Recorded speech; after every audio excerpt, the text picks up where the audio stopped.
I had to teach him how to fight because the kids at my Audrey didn't want him to fight and told him, "Don't you fight with anybody." And he was getting his butt kicked. Yeah. And I took him down the basement and I showed him certain moves, certain uh, stances, and which way to block and which way to how to stop somebody from hitting him. And he had a broken nose, and he was still getting hit in the nose. Yeah. And I said, hit him hard. And we had a bag, you know, and I wrapped his hands. I had my hands wrapped, and we're punching. I'm teaching him how to punch.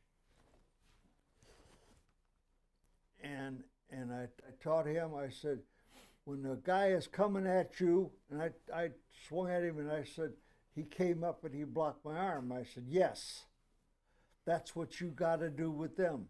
You have to look at them. You don't close your eyes. That's what he was doing. Right. And he was getting clobbered.